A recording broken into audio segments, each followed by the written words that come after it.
Interview লৈ কি খাই যাম, নিশ্চয় আপোনালোকৰ মনত এটা কুৱেশ্যন আছে চাগে, আৰু মোক বহুতে কমেণ্টো কৰি আছে যে ইণ্টাৰভিউ লৈ কি খাই গ'লে ভাল হ'ব। চ' মই সেইকাৰণে তাৰ ওপৰতে ক'বলৈ লৈছোঁ।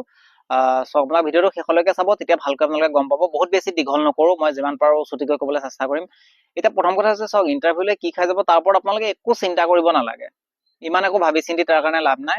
এটাই কথা মনত ৰাখিব যে যদি আপোনালোকৰ ইণ্টাৰভিউ দেৰিকৈ আছে, যদি আপোনালোকৰ 11টা বজা বা 12টা বজা তাৰ পিছত যদি আছে, আপোনালোকে ধুনীয়াকৈ ৰাতিপুৱা সময়ত গধুৰ আহাৰো খাব পাৰে, ভাতো খাব পাৰে, ৰুটি খাব পাৰে, যি খাই খাব পাৰে।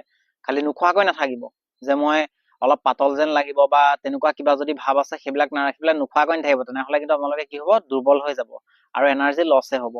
সেইকাৰণে যদি দেৰিকৈ ইণ্টাৰভিউ আছে, আপোনালোকে ভালকৈ খাই ল'ব পাৰে, 3 ঘণ্টামানৰ আগত ভালকৈ খাই ল'ব পাৰে, একো প্ৰব্লেম নাই। যদি আপোনালোকে একদম ৰাতিপুৱাতে আছে, সোনকালত আছে, তেনেহ'লে আপোনালোকে কি কৰিব, পাতলা আহাৰ খাই যাব। তো সেই দুটা কথাই মনত ৰাখিব। যদি আপোনালোকৰ দেৰিকে আছে, অলপ বেছিকৈ খাব পাৰে, গধুৰ আহাৰো খাই যাব পাৰে, ৰাতিপুৱাতে খাই ল'ব পাৰে। আৰু যদি সোনকালে আছে তেতিয়াহ'লে অলপমান লাইট আহাৰ খাব। এতিয়া আপোনালোকে গধুৰ আহাৰ মানে নিশ্চয় গম পাইছেই। আৰু লাইট আহাৰ মানে হৈছে কি খাই যাব পাৰে যদি সোনকালে আছে, গাখীৰ খাই যাব পাৰে আপোনালোকে, কল খাই যাব পাৰে এটা বা দুটা, লগত ব্ৰেডো খাব পাৰে, দালিয়া খাব পাৰে। তেনেকুৱা ধৰণৰ বহুত আছে যিবিলাক আমাৰ লাইট হয়। কিছুমানে অ'টছ খায়, অ'টছ খাব পাৰে।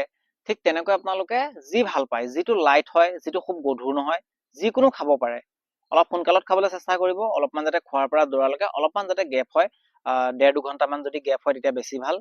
লগালগ দৌৰিলে কি হয়, পেটত খুচি ধৰিবও পাৰে। চ' সেইকাৰণে চেষ্টা কৰিব অকণমান যাতে আগত খাব পাৰে।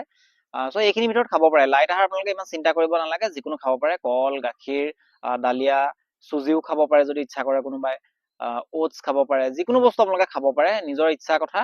এনেকুৱা খুব কিবা এক্সট্ৰা খাব লাগিব, বহুত কিবা এনাৰ্জি থকা, তেনেকুৱা কোনো কথা নাই। চাওক, যিটো আপুনি ডেইলি খাই থাকে সেইটোৱে খাব। এটা কথা আপোনালোকে মনত ৰাখিব, যিটো বস্তু খোৱাৰ আপোনালোকৰ অভ্যাস আছে সেই বস্তুটো খাই যোৱাটোৱে উচিত।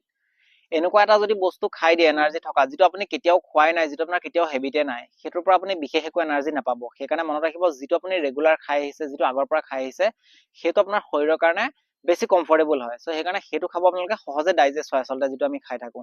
চ' তেনেকুৱা ক্ষেত্ৰত আপুনি যিকোনো খাব পাৰে, যিখিনি মই ক'লো, বা আপোনালোকে যদি কিবা বেলেগ খাব পাৰে, ৰুটিও খাব পাৰে, কমকৈ খাব পাৰে, লাইটত যদি আপুনি খাব বিচাৰে।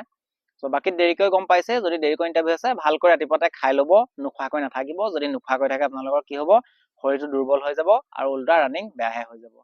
বাকী আপোনালোকে গম পাইছে যে ইণ্টাৰভিউৰ কাৰণে আপোনালোকে কি খাই যাব লাগে। যদি বেলেগ কিবাও খাই আপোনালোকে খাব পাৰে, চ' কোনো প্ৰব্লেম নাই।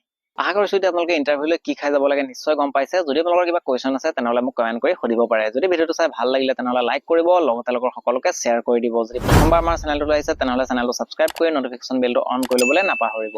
লগ পাম আকৌ নেক্সট ভিডিঅ'ত। জয় আই অসম।